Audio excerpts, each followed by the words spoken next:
Se me hace más rápido así, hace tanto hacer los estudios como si fuera el instituto, y pues no, yo creo que mejor les estoy dando el bosquejo de lo que es lo que estamos estudiando, para que usted lo tenga, lo guarde, y el día de mañana pues también usted pueda tal vez impartir a otro también la enseñanza, o a otro grupo en su casa, a un grupo de personas, de cómo evangelizar a un testigo de Jehová. Dice 1 de Pedro 3:15, hermanos. Tomé la versión moderna porque vi que está más clara. 1 de Pedro 3:15 dice: sino santificad al Señor Dios en vuestros corazones y estad siempre preparados para presentar defensa con mansedumbre y reverencia ante todo el que os demande razón de la esperanza que hay en vosotros. Nos está pidiendo aquí la palabra del Señor que sepamos defender con mansedumbre y referencia a todo aquel que nos pida la razón de la esperanza que tenemos nosotros. Y esto es lo que estamos viendo. No es para pelear con los testigos de Jehová, ni con el católico romano, ni con el adventista, ni con el mormón. Recuerden una cosa, ahí dice el punto número 1, primero recordemos que un testigo de Jehová es un inconverso. Es un inconverso porque no está convertido a Cristo. Por lo tanto, no tratemos de meterle la doctrina, sino simplemente nada más evangelizarlo, pidiéndole al Espíritu Santo que con mucho amor y paciencia podamos traer esa alma a los pies de Cristo. También hay que demostrarles con sus propios escritos que les entregamos.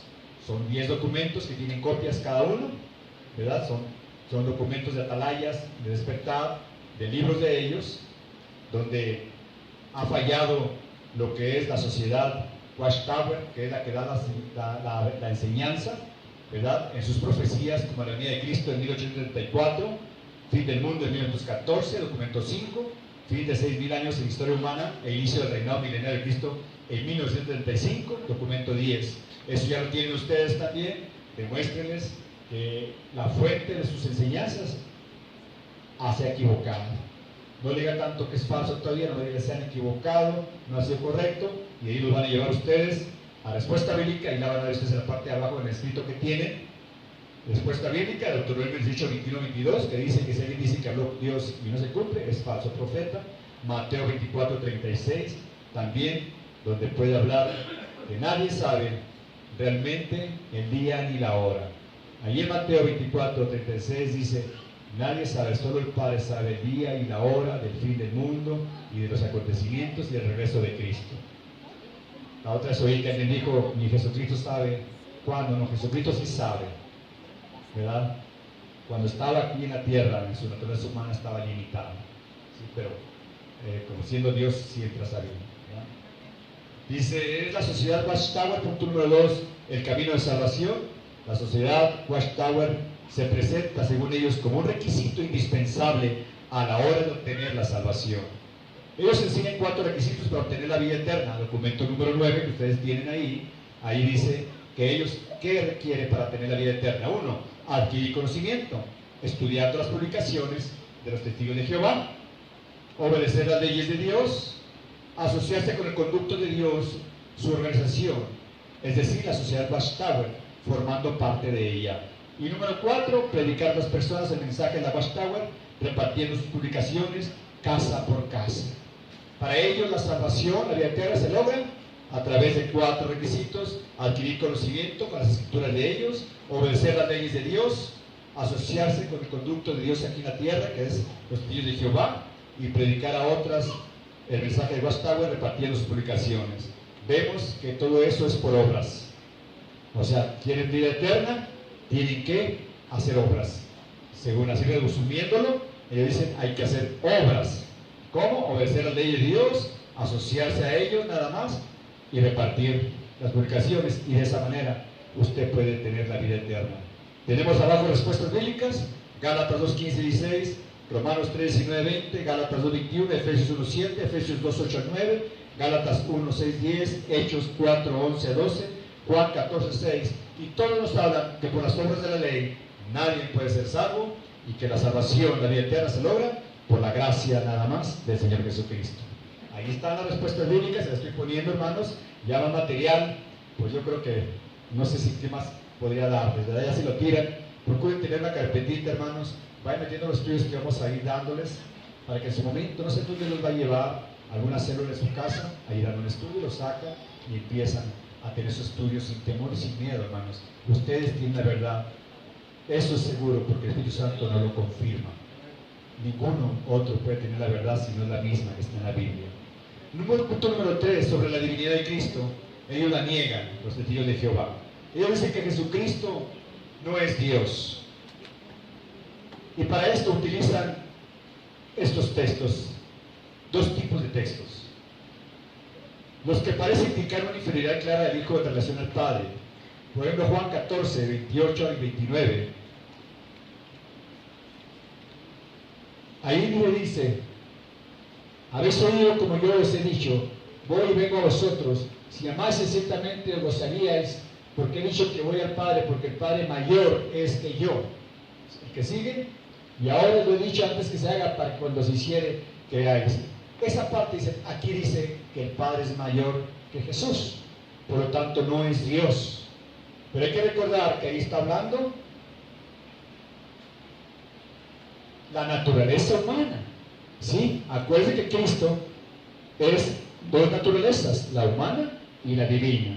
Y a veces habla el Hijo del Hombre y a veces habla el Hijo de Dios.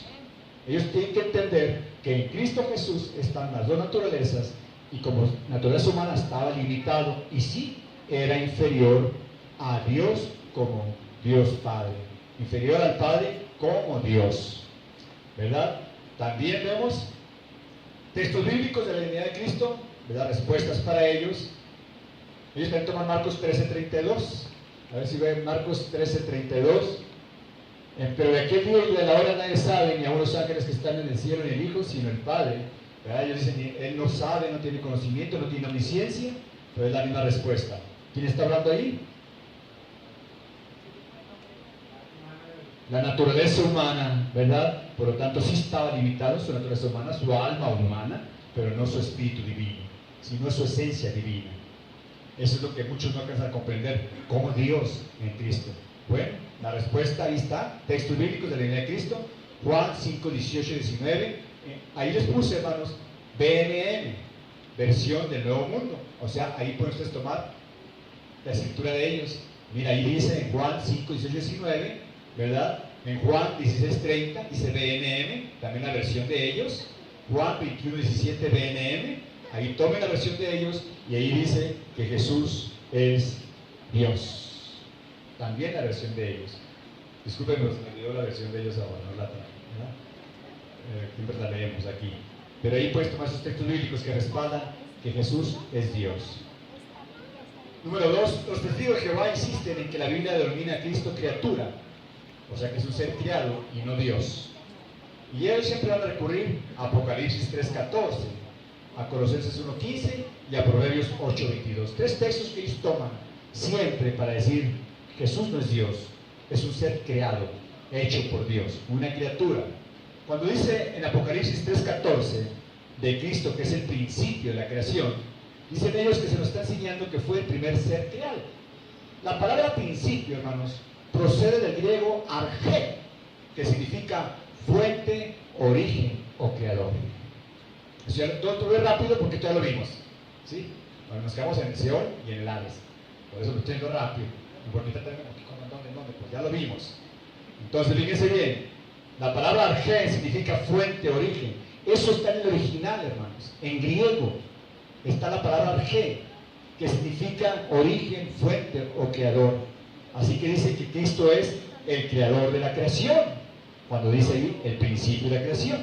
La palabra principio, por lo tanto, quiere decir que Cristo es el origen, fuente o creador de la creación. ¿Sí? Están ellos malinterpretando. ¿Qué están interpretando? Pues están interpretando la palabra prototitos, que es así, significa primer creado, del griego. Allí vemos en el inciso B. Colosenses 1:15 es el otro texto que ellos toman. Interpretan equivocadamente primogénito como primer ser creado. Primogénito en griego, prototokos, significa supremacía o superioridad o creador, que es lo que está en el original griego. Y la otra palabra, prototitos, significa primer creado, primer ser creado, ¿sí? Y ellos tratan de poner ahí, ¿verdad? El cual, hablando de Jesús, es la imagen del Dios invisible, el primogénito de toda criatura, utilizando la palabra primogénito como el primer creado. Pero si lo tomamos realmente donde viene, de protótocos, significa creador o superior o supremo, ¿sí? Que tiene supremacía sobre todo ello. Ellos toman equivocadamente. Ahora fíjense bien, vamos a ver algo muy importante. La palabra primogénito no siempre se refiere en la Biblia al que tiene el primer lugar o al que es el primero de los hijos. Por ejemplo, vamos a ver en la Biblia que no es el primer en nacer, Salmo 89, 27, sino en derechos o supremacía. Y Dios le llama primogénito al que tiene derechos o supremacía, no al primero en nacer. Allí en Salmo 89, 27 dice: yo también le pondré por primogénito alto sobre los reyes de la tierra. Está hablando del rey David. El salmo ese, si lo leemos todo, está hablando de David. David no era el primogénito, era el último de sus hermanos, era el más pequeño, ¿sí? De su padre Isaí, ¿sí, verdad? Isaí. Entonces, vemos que ahí dice: lo pondré por primogénito. La Biblia no siempre que menciona primogénito dice que es el primero que nació, sino que es el que adquiere derechos. ¿Sí me estoy explicando?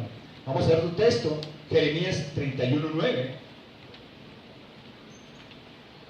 Dice: irán con lloro, mas con misericordia los haré volver, y haré andar junto a arroyos de aguas, por camino derecho en el cual no tropezarán, porque soy Israel por padre, y Efraín es mi primogénito. Efraín, en la tribu de Israel, no era el primogénito.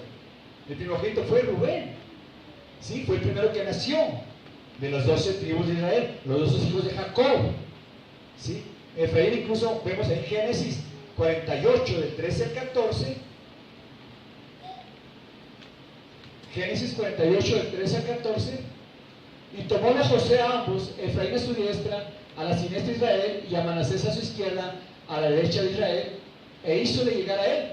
Luego, entonces Israel extendió su diestra y púsola sobre la cabeza de Efraín, que era el menor, y su siniestra sobre la cabeza de Manasés, colocando así sus manos adrede, aunque Manasés era el primogénito.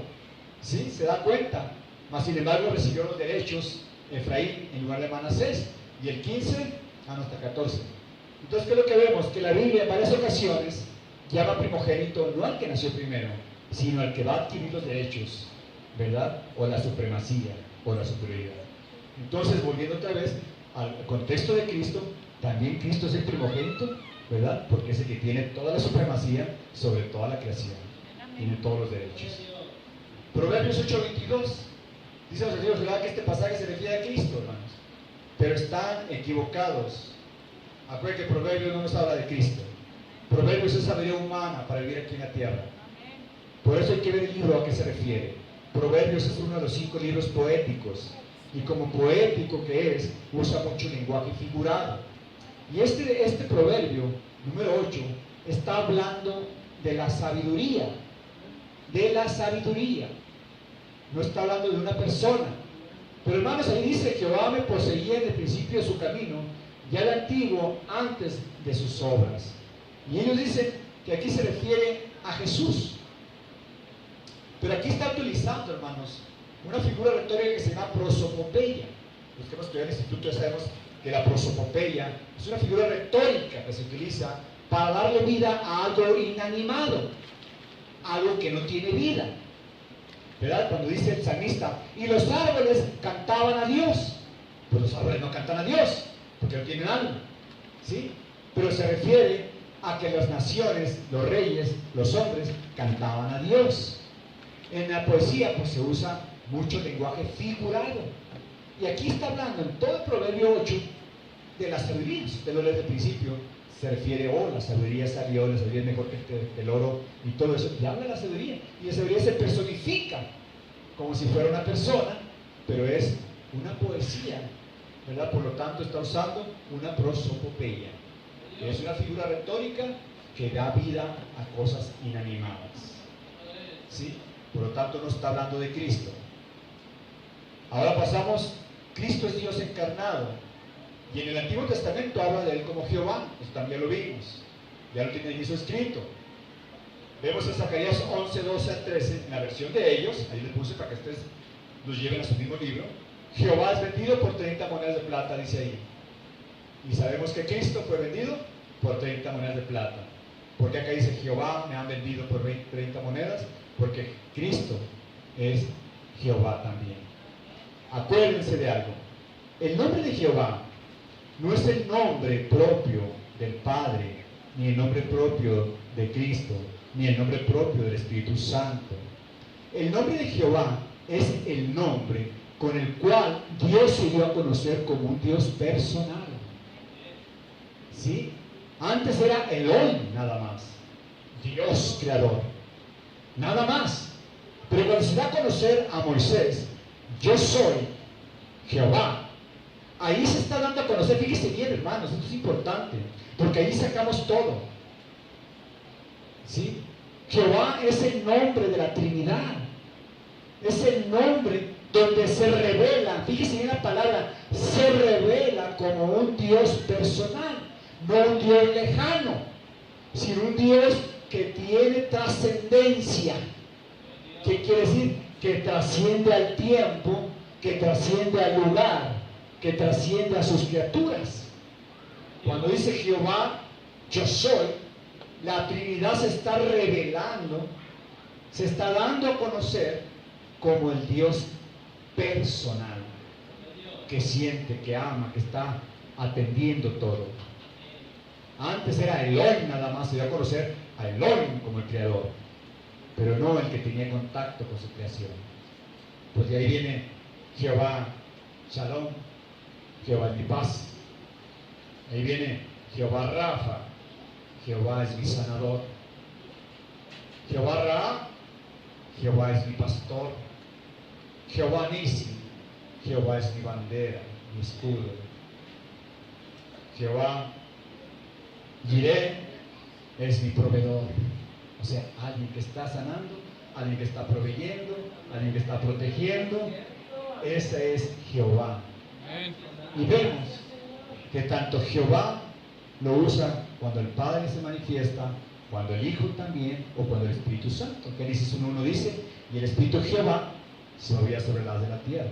¿Por qué digo esto? Porque dicen que el Espíritu Santo es el poder de Dios nada más activo, como una fuerza eléctrica, ¿no? Ahorita vamos a ver lo que sigue. Entonces vemos en Zacarías 11, 12, 13, que dice, y díjeles, si os parece bien, dadle mi salario, y si no, dejadlo. Y prestaron para mi salario 30 piezas de plata, está hablando Jehová.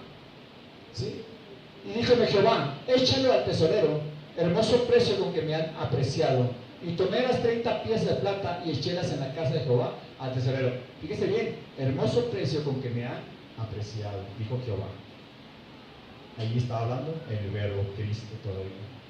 ¿Sí? Que fue vendido por 30. ¿Sabe usted cuál es el precio de un esclavo? En aquel tiempo, 30 piezas de plata. O sea, lo vendieron como algo sin valor. Ese es el precio que tiene un esclavo. Y ese fue el precio. ¿Y por qué con ese precio? Porque eso es lo que usted y yo valíamos. Casi nada. Lo más barato. Todo un perro de raza vale más que nosotros. Valen $100, 300. Bueno, eso es un pequeño paréntesis mío. Fíjese bien, Isaías 43, también la versión de ellos dice, Isaías 43, Jehová es precedido por Juan Bautista. O sea, Juan Bautista va abriendo el camino a Jehová, anunciándolo, como Juan Bautista lo hizo con Cristo, ¿verdad? Anunció que detrás de él venía Cristo. Dice Isaías 43, voz que clama en el desierto, barrer el camino, ¿a quién? A Jehová. Enderezar calzada en la soledad, a nuestro Dios. O sea, ¿a quién le abrió camino Juan Bautista? A Cristo. En el Antiguo Testamento dice, abrir camino a Jehová. No era al Padre, no era al Espíritu Santo, era a Jesús. ¿Sí? Y en el Antiguo Testamento se le habla como a Jehová, ¿verdad? Vemos otra. Cristo es Jehová, allí en Isaías 35:4. Cristo es Jehová que viene a salvarnos, ¿verdad? Y dice ahí, decid a los de corazón apocado, confortaos no temáis, he aquí que vuestro Dios viene con venganza, con pago, el mismo Dios vendrá y os salvará. Él es nuestro Salvador, Jesús es nuestro Salvador, ¿verdad? Cabe también para el Padre, porque también va a haber nuestra salvación también, ¿verdad? Siempre está la Trinidad, ¿eh? No están separados. Cierto, ahí vamos delante. Ahora, ante el Hijo se doblará toda rodilla como ante el Padre. Efesios 3:14. ¿Qué dice? Por esta causa doblo mis rodillas al Padre de nuestro Señor Jesucristo. ¿Sí? Al Padre.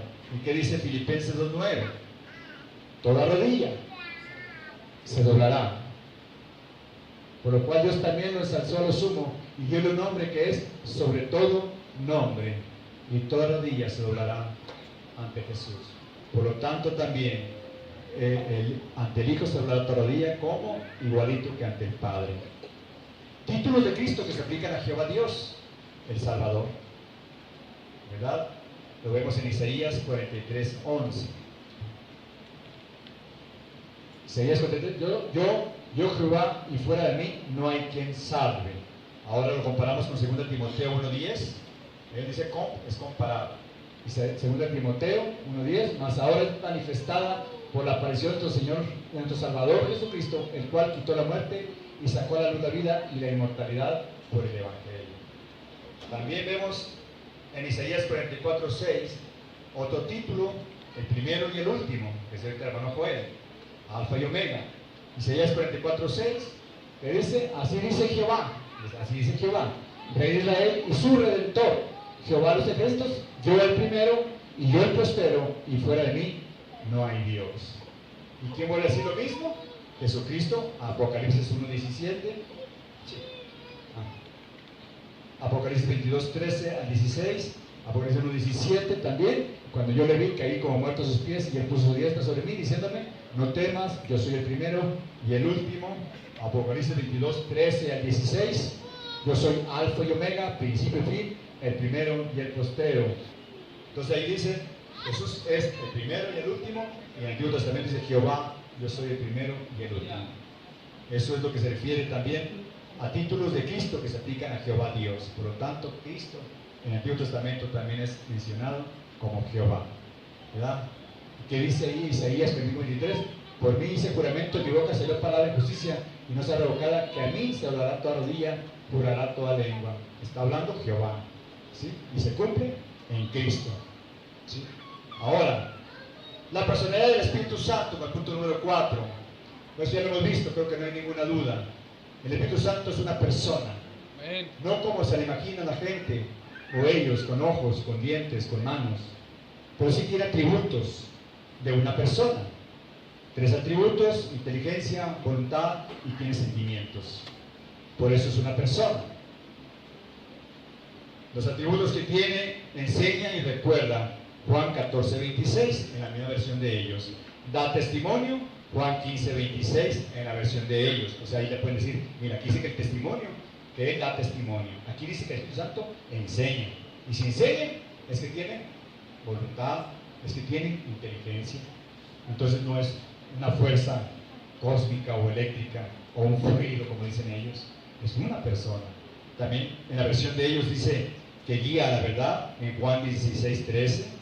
Que glorifica en Juan 16:14, que dirige el anuncio del Evangelio en Hechos 16:6, que conduce, Romanos 8:14, que intercede, Romanos 8:27, toma decisiones en la iglesia, Hechos 15:28, él nombra pastores, Hechos 20:28, y habla frases enteras, Hechos 8:29.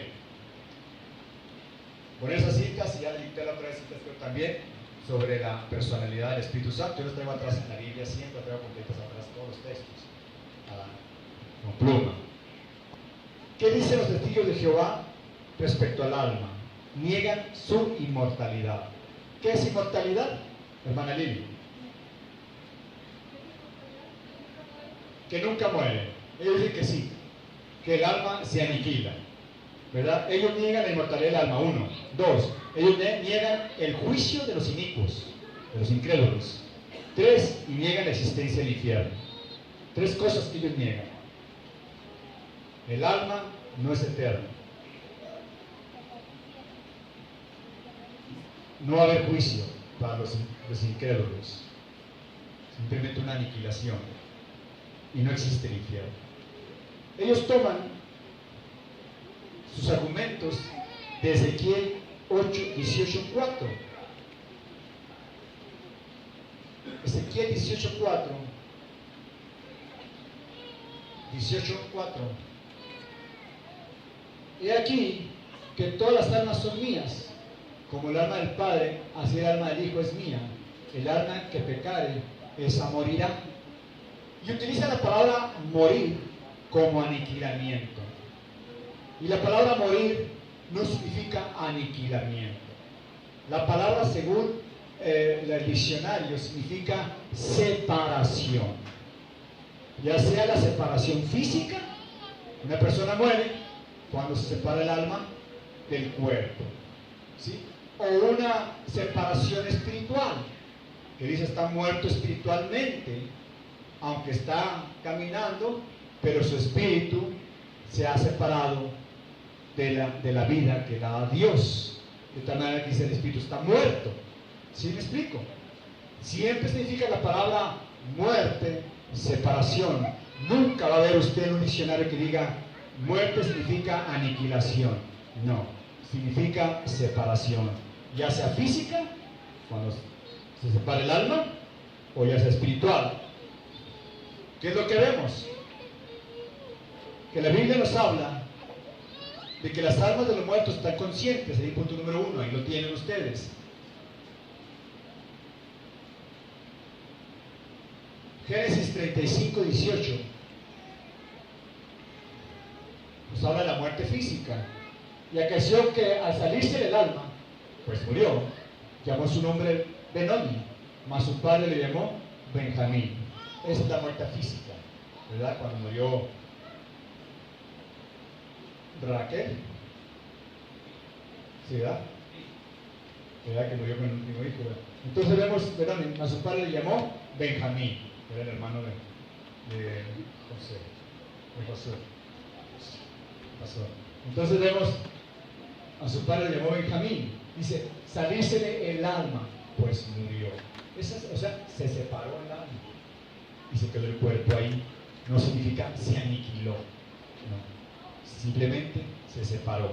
Vemos también, por ejemplo, la muerte espiritual del alma, Efesios 2:1, donde dice que estábamos muertos en delitos, y de ella recibiste vosotros que estabais muertos en vuestros delitos y pecados. Está hablando, de ella recibiste vosotros, ustedes, que estabas muerto, no aniquilado, sino una muerte espiritual por tus pecados, porque la paga del pecado era muerte, y espiritualmente pues ya no oías la voz de Dios, ni podías entender ni querer las cosas de Dios.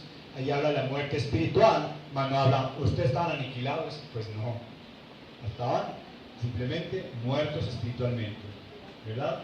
Entonces, ¿qué es lo que vemos?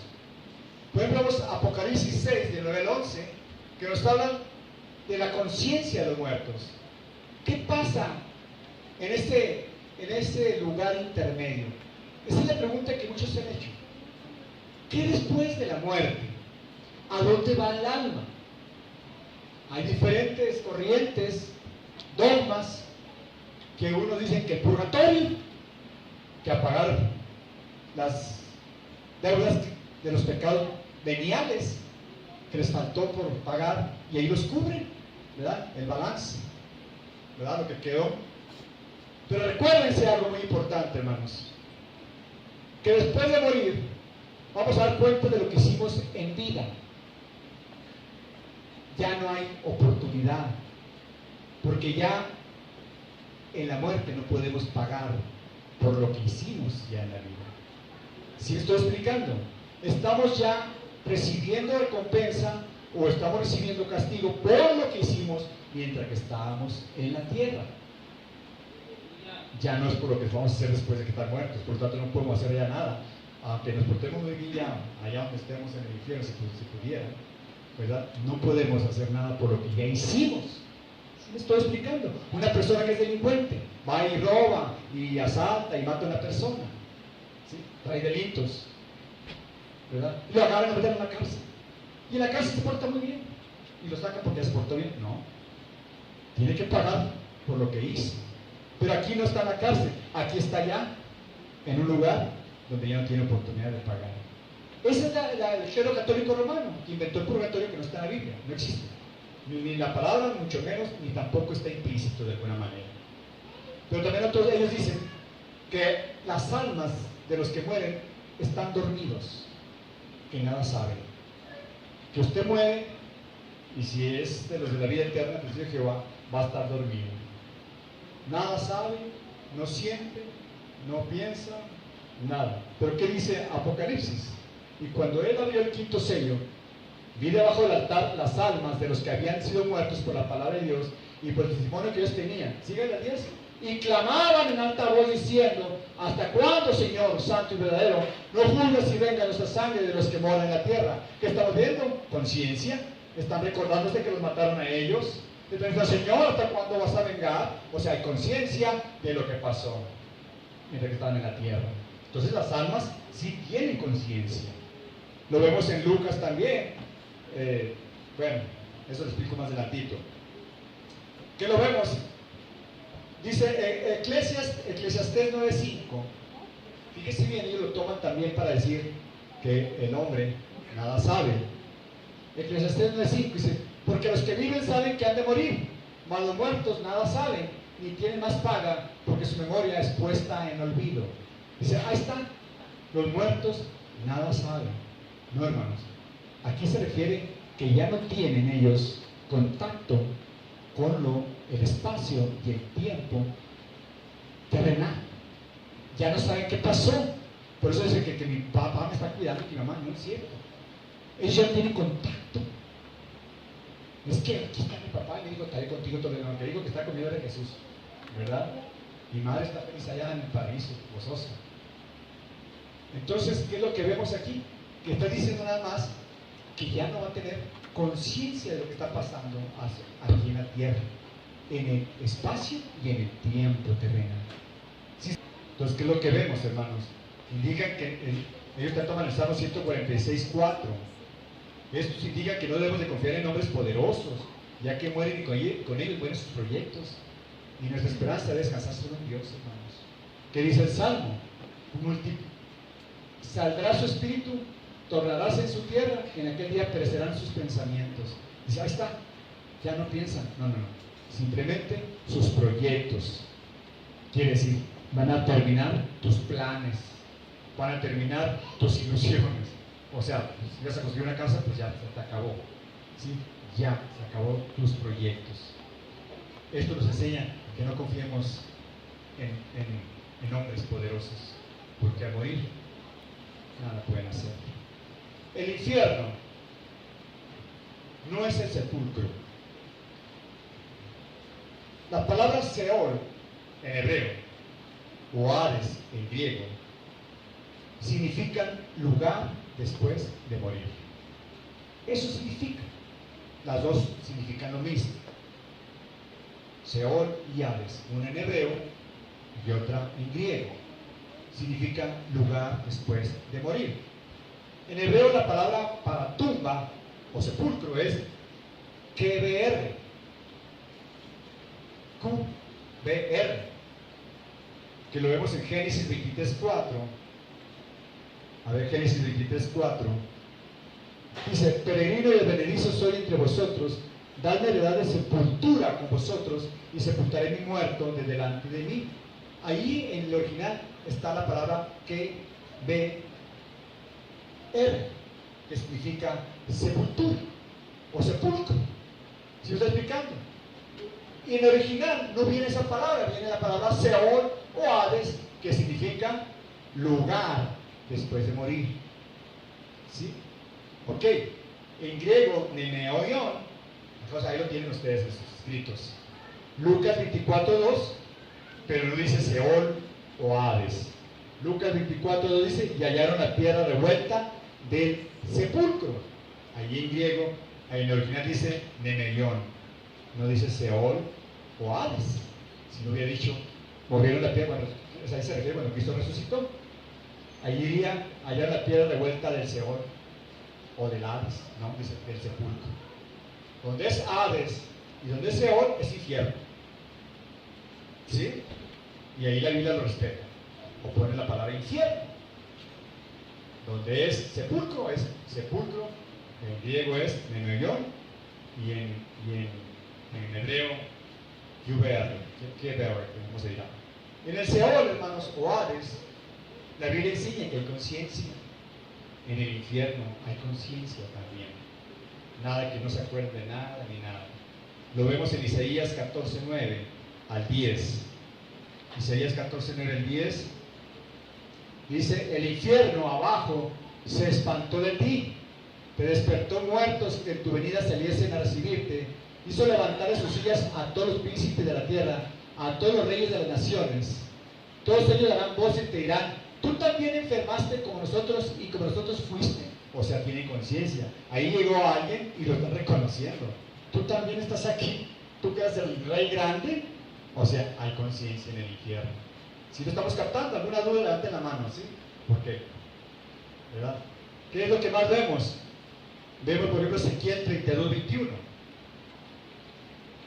Ezequiel 32:21. De en medio del infierno hablarán a él los fuertes de los fuertes, con los que le ayudaron, que descendieron, y yacen con los incircuncisos, muertos a cuchillo. De en medio del infierno hablarán. ¿Sí? O sea, hay conciencia en el infierno. Estas citas vienen, la palabra infierno viene en la Biblia de Reina Valera, en la de ellos la quitan. ¿Sí? O sea, por eso les digo, donde diga BNM, utilicen la de ellos. ¿Por qué qué? Ya hemos visto que está adulterada. Ellos, por ejemplo, en el principio era con Dios, el principio era Dios y era como un Dios. Le ponen ahí entre paréntesis, como. O sea, agregan. Y ellos saben que eso que está agregado, ellos lo agregaron. Entonces ellos van a tratar siempre de cambiar. Cuando dice Colosenses 1:15, ¿verdad? Que dice creador de todas las cosas y todo eso, ellos le ponen de las otras cosas.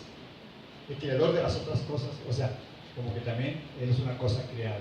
Entonces ahí sí, ellos no tienen la palabra infierno, pero sí en la Biblia nuestra. Ahora recuerden bien que la versión de ellos fue tomada de la versión nuestra. Es por eso se llama traducción de las escrituras del Nuevo Mundo. Entonces ellos están traduciendo, vámonos al original entonces mejor, a más cercas, para ver realmente qué escribió el autor. Y aquí el que tradujo, ¿verdad? Carlos Russell, Tetzel Russell, fue el que interpretó mal. Y para hacerlo forzar, fue quitando esas palabras. Pasó por muchos conflictos Carlos Russell.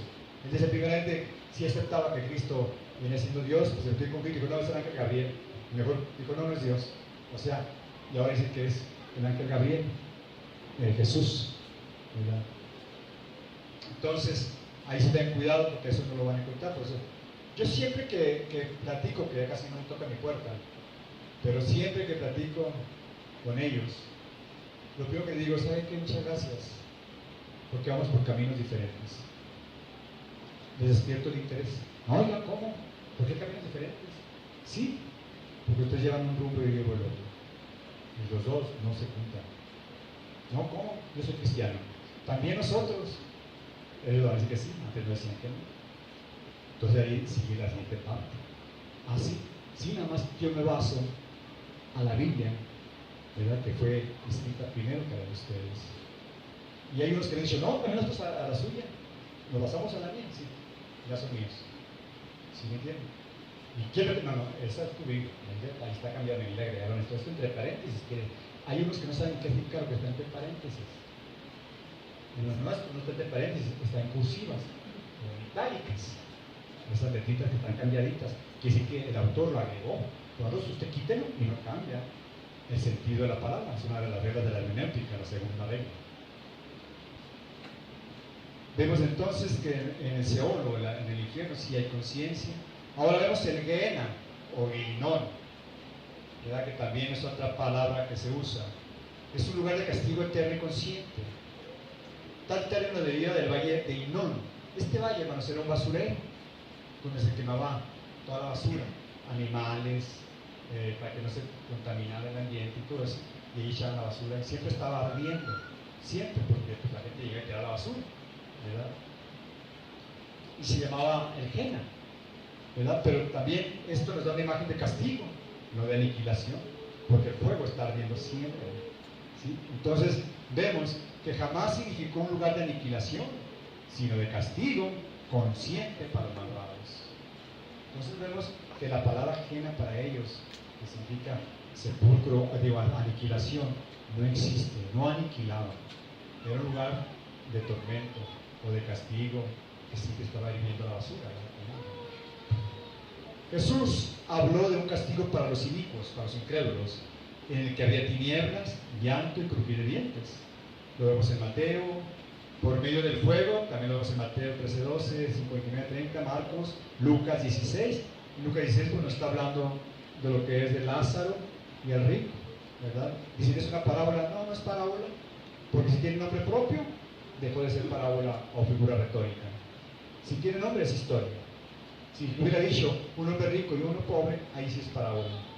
Un padre tenía 2 hijos, uno mayor, uno menor, le pidió el dinero al menor, ahí es parábola. Pero dice, y Lázaro, ahí ya es historia, porque no van a inventar nombres nada más. Es una historia.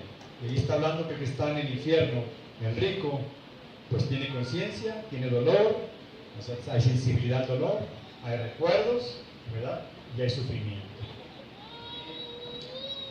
Habrá resurrección tanto de justos como de injustos. Dicen que los injustos no van a resucitar, que van a ser aniquilados. Ellos dicen que los injustos no van a resucitar, van a ser aniquilados. La Biblia nos habla de que tanto los justos, los que somos ya salvos, como los incrédulos que van a creer en Jesús, van a resucitar. Daniel 12:2, en el Antiguo Testamento, Daniel 12:2 dice, y muchos de los que duermen en el polvo de la tierra serán despertados, unos para vida eterna y otros para vergüenza y confusión perpetua. O sea, ahí habla de 2 grupos, unos para vida eterna y otros para vergüenza perpetua, ¿verdad? Eterna. O sea, los 2 grupos van a evitar. Lo vemos en Juan 5:28-29. Juan 5:28-29. Dice, no os maravilléis de esto, porque vendrá hora cuando todos los que están en los sepulcros oirán su voz. Y los que hicieron bien saldrán a resurrección de vida, mas los que hicieron mal a resurrección de condenación. O sea, si hay resurrección, tanto de los impíos como de los píos. Y dicen que no hay resurrección, ahí está, de que sí hay resurrección, ¿verdad? Tenemos también Hechos, Apocalipsis, etc. Ahora el punto número 6, aventármelo en 15 minutos. La prohibición de la transfusión de sangre. Ellos, ¿por qué no permiten la transfusión de sangre? Porque ellos dicen que es antibíblico. Bueno, ellos toman los textos bíblicos en Génesis 9:4. Génesis 9:4 dice, pero carne con su vida, que es su sangre, no comeréis. También toman Deuteronomio 12:23. Deuteronomio 12:23. Solamente que te esfuerces a no comer sangre, porque la sangre es el alma, y no has de comer el alma juntamente con su carne. O sea, no has de comer la sangre juntamente con su carne. Así que cuidado con la carne asada, bien tostada. Hechos 15:28-29. Que ha parecido bien al Espíritu Santo y a nosotros no imponerles ninguna carga más que estas cosas necesarias, que os abstengáis de cosas sacrificadas a ídolos, y de sangre, y de ahogado, y de fornicación, de las cuales cosas ni os guardaréis, bien haréis, pasadlo bien. En el Nuevo Testamento también dice ahí respecto a la sangre, cuando dijeron los gentiles, ¿verdad?, que se habían convertido, no les prohibimos nada porque no está bajo la ley, sino simplemente dijimos no hagan esto. Ellos toman nomás estos 3 textos para decir aquí que no debe comer sangre, ¿sí? Pero bueno, para empezar, estos textos no prohíben comer sangre, prohíben comer el animal con su sangre vivo todavía. Está prohibiendo comer un animal vivo, es decir, cuando aún su alma está dentro de él, porque su alma está en la sangre. Así dice el texto que leíamos. ¿Sí? El texto nos está diciendo, no comas un animal cuando todavía está vivo, no lo comas, porque todavía está vivo, su alma está en la sangre. Cuando aún su alma está dentro de él, cuando su sangre aún corre por él, cuando aún está corriendo, no lo comas. Hay que desangrarlo primero. ¿Sí? Hay que desangrarlo a que corra. Por eso, incluso la ley sanitaria exige cierto tiempo de sangrado de los animales, ¿verdad? Los ponen colgados hasta que se desangran completamente. No la puede comer, incluso es tóxico. ¿Sí? Porque está llena de toxinas. Yo por eso soy vegetariano, acompañado de una chuleta. Fíjese bien, entonces, aquí lo que están prohibiendo es comer un animal todavía en el que está vivo. Si no está diciendo, no comas, porque dice, su alma está en su sangre. Es decir, el alma le está dando vida todavía, no te lo comas el que esté vivo. Como el punto 2 podemos decir sobre la ley de Moisés, fíjese bien, permitía a los no israelitas comer animales sin desangrar. O sea, esto no hacía para los judíos, pero sí permitía que los que no eran israelitas comieran. O sea, entonces nosotros somos israelitas, para empezar. Deuteronomio 14, 21, ahí nos dice, Deuteronomio 14, 21, ninguna cosa mortecina comeréis, al extranjero que está en tus poblaciones la darás. Fíjese bien, al extranjero la darás, dicen los libros, y él la comerá o véndela al extranjero, porque tú eres pueblo santo a Jehová tu Dios, no cocerás el cabrito en la leche de su madre, ¿verdad? O sea, tú no la comas, pero se la puedes dar a los demás. ¿A quiénes? A los mexicanos, como así, no es. Pero esto era para los judíos. Si te quieres comer un animal, todavía con la sangre corriendo. ¿Por qué, hermanos? Porque en el Nuevo Testamento vemos que nosotros ya estamos bajo la ley mosaica. ¿Qué pasó cuando ese lienzo bajó y lo vio Pedro? Y era pura cosa para él inmunda. Y dijo, Señor, come. Dijo, no, ¿cómo voy a comer? Soy judío. Dijo, no llames inmundo lo que yo le he limpiado. Y luego enseña Pablo más adelante también, y dice, comer de todo lo que encuentre en la carnicería. Nomás lo que estoy ofreciendo los ídolos, no. O sea, porque todo está santificado ya. Da gracias a Dios, y nada de eso.